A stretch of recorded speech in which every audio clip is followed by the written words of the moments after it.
know, I don't even think we all knew that it was going to transpire into what it did. Right.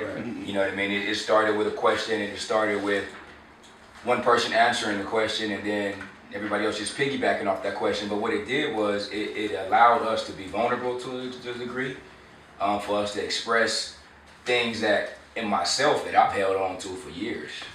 Feelings and emotions that I held with inside of me for years because I didn't know how to release. I didn't know how to talk about it.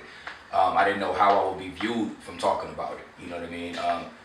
And I think it was contagious around the room. And what it did was it showed how powerful we can be if we just open up and be ourselves and be true to ourselves and understand that there is a struggle, you know, and embrace the struggle and learn how to deal with the struggle. And with that being said, as a 35, about to be 36-year-old man, what does that say about our young boys who dealing with the same thing, who haven't yet required or developed that required skill to talk and to express those type of things. So that table talk really opened me up to be able to go back even in the community right then and there and try to help some young men express themselves in better ways. You know what I mean? And let them know that you're not the only one that's going through that. Because a lot of things that I was able to talk about and I was dealing with, I started dealing with them when I was a young boy.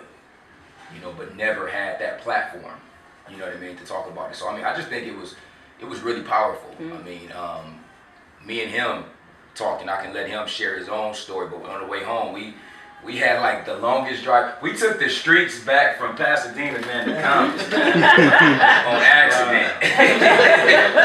He listening to Syrian Ways, and they got us going. Next thing you know, we said, yo, you realize we just took the streets all the way back home? You know, but I think that was God because we had so much conversation. Yeah. We had so much conversation in that car ride just about what had just happened there, what's the next steps for us to tackle our problems, our things that we were dealing with, you know what I mean? Reached out to some friends who was dealing with the same thing and said, hey man, you might wanna, I think this would be a good idea. You know what I mean? So I mean, it was just that powerful to where kind of, here we are trying to create something to change young men's lives, but it changed our lives first. And I think in order to change these young men's lives, our lives have to change to a degree. For understanding, you know, so we can help them deal with what they're going to deal with. You know, I don't know if you want to add on to that, just about what it led you and what it directed you to do or guided your heart to do. Well, remembering our conversation was about fathers and forgiveness and things like that. You know, one young man shared his story, and I remember he was talking about forgiveness and the things it would take for him to forgive his father. And I'm like, I'm 36, and the young man's like 21, 22, something like that. And I say, you know what? If he's reaching out, allow him to reach out. Another older gentleman speaks to side about the death of his father and him not able to forgive him and things like that. So as I sit there and absorb all this, conversations were home, I say, you know what? I called my dad and I said, look, man, I'm ready to know why. I think I'm ready to know why you left. And he tells me, he says, look, son, I've been waiting for you to ask me all this time. So, I was straight from that talk. All right, so even fast forward today, I just actually, because I haven't had a chance to sit down with him. Today, I'm in the barbershop, I got phone with you. I called him, so this week we're going to sit down.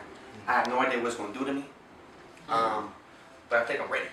You know what I'm saying? I'm ready to know his story, you know, the facts. And again, like I say, this has been in my heart since a kid, you know? So, to me, I can just imagine the pain a 16-year-old, 17-year-old is going through, thinking that his father don't love him, but it could be something else, you know? And I think with that type of misguided energy, I think that's what allows our boys to fall into this pit. You know, it's hard to come out when you're in there. You know, so I believe we're here for that reason. And just one more piggyback off that, just kind of where it led to as well. It was an older man who was speaking about, you know, sometimes we don't know, you know, the father's reasoning for being absent. And sometimes, you know, there's an underlying story, whether it's the mother or, you know what I mean, it was different things. And I don't know my father. And I used to always, as a little boy, try to have a conversation or ask my mom, but it would hurt her. So I loved my mom so much that I just ignored it, and I grew so much hatred for my father that I didn't know because I didn't like to see my mom being hurt when I asked about her or asked about it. But after that, it was a time where I said, you know what, it's been years since I've asked my mom anything.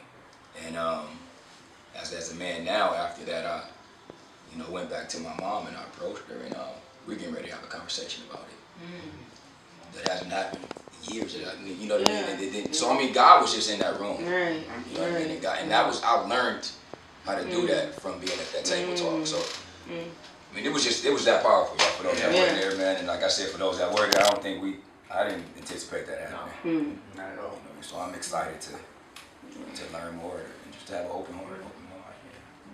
Thank you for sharing.